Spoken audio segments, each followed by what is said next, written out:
Hey guys, Scarra here. Welcome to the Acer training room. In this segment, we're going to be talking about League of Legends strategy.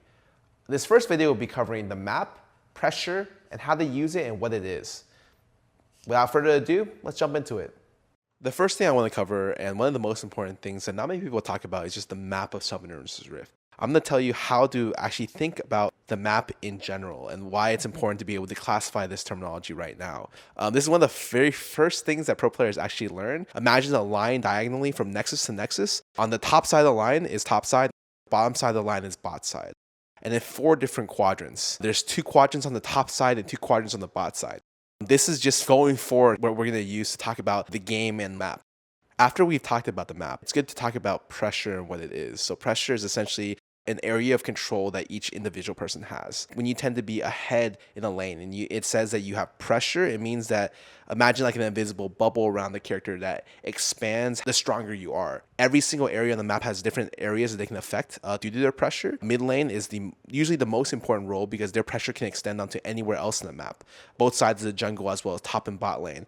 Top lane's pressure can extend into the jungle and the mid lane, and bot lane's pressure can extend into the bot lane and the mid lane, as well as the jungle pressure can extend to any of the lanes, which is why usually the jungle is typically the most volatile role in terms of early game, because the jungle allows you to be able to pressure any of the 3 lanes, and it's the X factor at the very beginning of the game.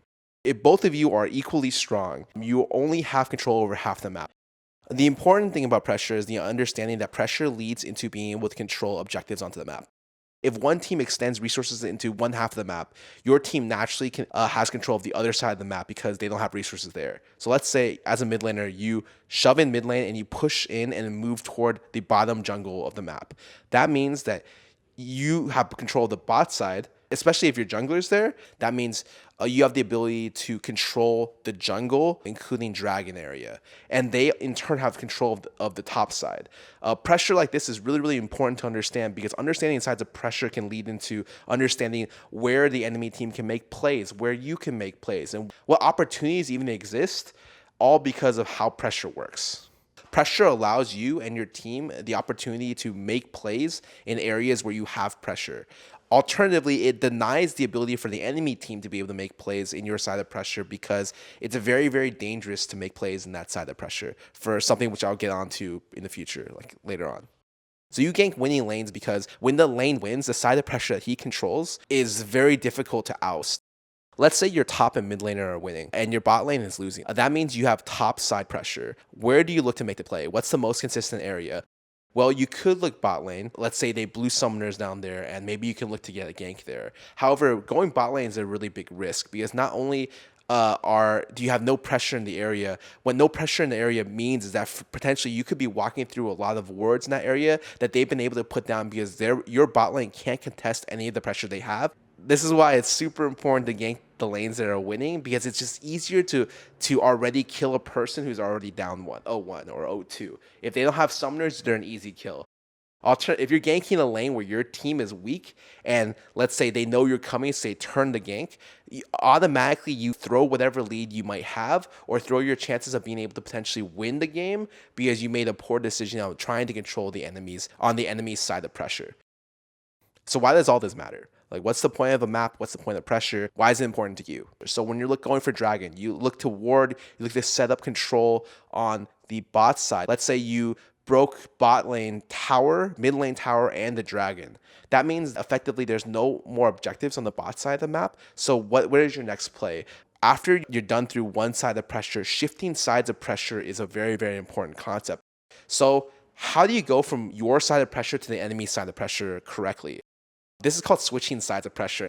So usually what happens when you're switching sides of pressure is you take your strong side and then punch into their strong side, usually with a numbers advantage and vision. What ends up happening is, especially in pro games, you'll see the lane or the side that won groups up with the jungler, and they all walk in together and slowly de-ward, sweep control, and then set up vision to be able to establish control on that side of the jungle.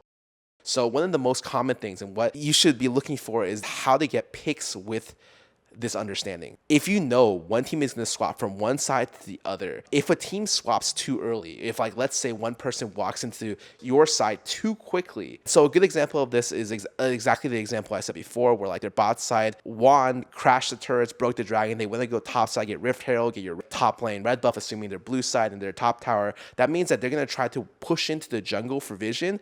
If you're the red team and the enemy team is the blue team and they're trying to switch sides, you can just sit in the bush right before they walk into your top side and be able to potentially find a pick there. You should not be able to be checking the enemy's strong side of pressure without you potentially being at high risk.